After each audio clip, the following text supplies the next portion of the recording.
YouTubers get accused of doing a lot of degenerate things, but this one is pretty serious because recently a YouTuber known as The Completionist has been accused of making a lot of money for charity, which sounds like a very good cause, very noble cause, but then actually pocketing said money for himself. Now, originally, this was an article from Dexerto on Twitter, but then Some Ordinary Gamers, Mutahar, was actually in the replies saying that this was an insult to the research that him and Carl had put in. Also going on to accuse them of insinuating claims that they never actually made in their original expose video. We never claimed money was improperly embezzled. That's for a federal agency to find out. Now, if you don't know the Completionist YouTube channel, it's run by Gerard Khalil. Now, the entire premise of his channel for the most part isn't just playing a game, it's, well, as the name implies, completing it. He would get a game and play it until it was 100% completed, either getting the 100% rating, which most games have, or at least getting all the achievements. And then after completing the game, he'd basically do kind of a pseudo review saying if it's worth your time or not. Again,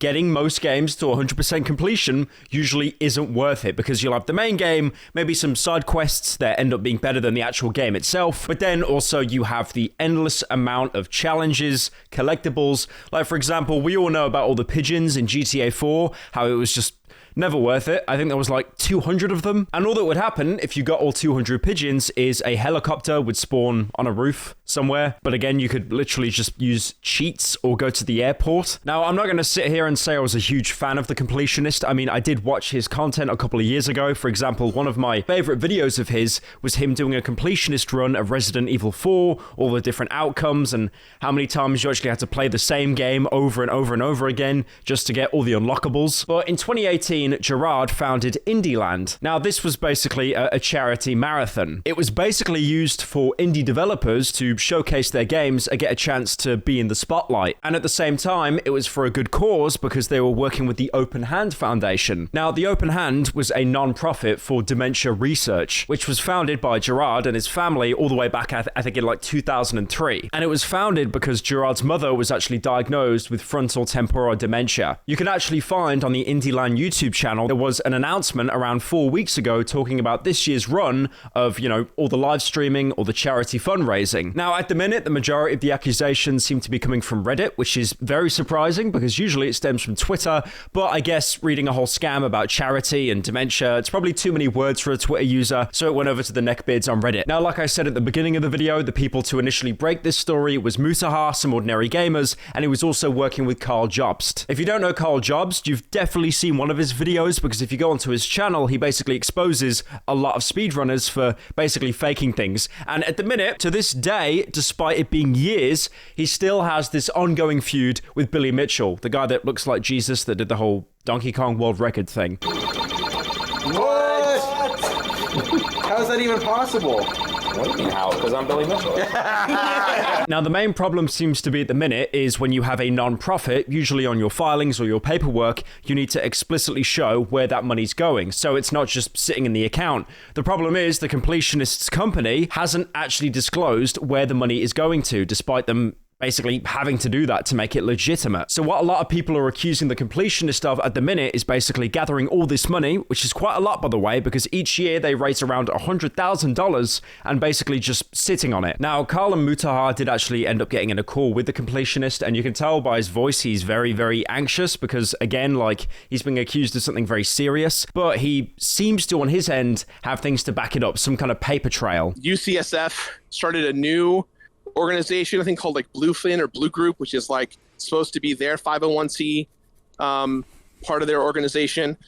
So I know I have a paper trail of us talking to other organizations as early as 2020 and 2021 in an attempt to pay them what they were owed. Now, moving away from the game theories to the actual facts around the situation, Open Hands Foundation started August 15th, 2014, with Gerard being listed as the director to this day. Now, a lot of people seem to be jumping on the train that he's a scammer, he's pocketing the money for himself, or he's at least been sitting on it, but honestly, this could just be a situation of incredibly gross negligence. And that wouldn't just be for Gerard as well, that'd be for every member of the board. Every person has seemingly not noticed that the money has just been sat in the account, not doing anything. Because originally, like I said, the intentions of the charity were noble. It was to, help research dementia, an illness that actually claimed Gerard's mother's life. Now, apparently when Completionist was in a call with Carl and Mutahar, he did actually say that he realized that this was an issue over a year ago. This wasn't a recent discovery. But that being said, he still planned next month's event ahead of time. So he's had the time to plan to get more funds into the account, but not to get the funds out of the account and actually sent to the charities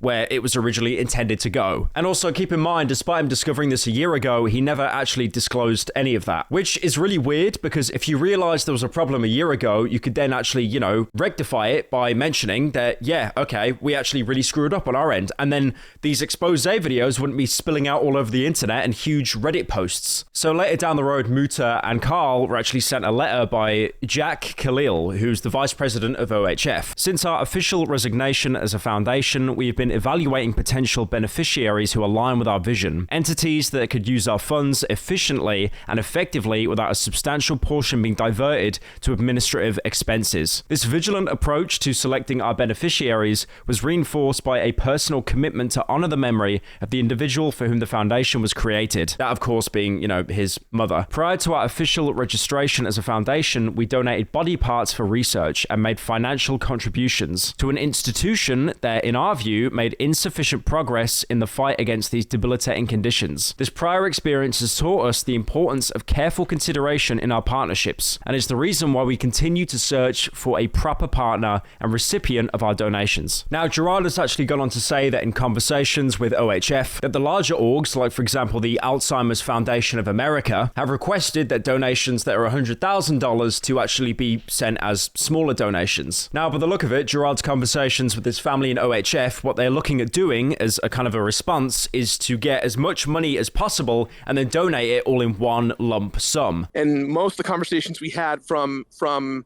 of the bigger orgs like Alzheimer's, they were like, look, if you're not going to pay more than 6 figures or 6+ figures of what they asked for, then you're just going to waste it.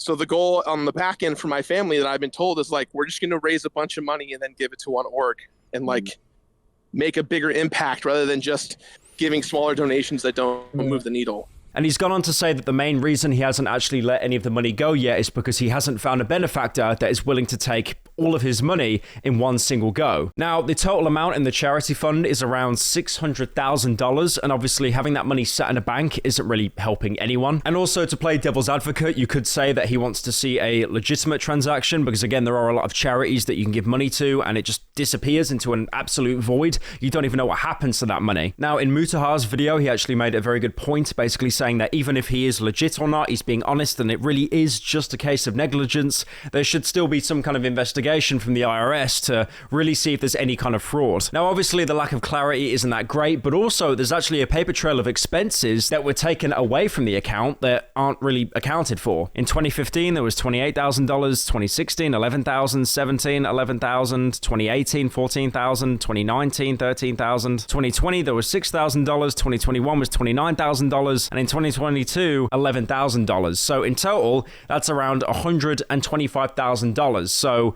basically, a fair amount of the total $600,000 that's in the account right now. I understand that he said that there were admin funds, and obviously, those need to be paid for, but it does reach a point where the numbers don't really add up because it is a very different amount each year. So there's two ways to look at this situation. He's someone that is way in over his head, and he's basically hired a bunch of completely incompetent people, and he's also been kept in the dark of his own project that he really should have been managing, or he wanted to pocket all the money for himself. But thankfully, I do want to say, apart from a few degenerates on Reddit, there's not really a lot of people that are buying into that game theory. Thankfully, over the coming years with like YouTube drama and stuff, people are actually becoming more skeptical and not really jumping with pitchforks. That is, unless you use Twitter. Now, if you are looking for a legitimate charity, there is actually a really good website called the Charity Navigator, and you can use that to find charities that are legitimate. I mean, maybe the Completionist should have used this charity website from the very beginning, but who knows? I feel this will be an ongoing situation. He's definitely going to drop some kind of response video, and we'll just see how it goes from there. Because overall, it is a really sad situation. I mean, he did legitimately lose his mom to dementia, so the goals of the charity originally did seem really noble. It just seems to have got, a little bit hazy over time.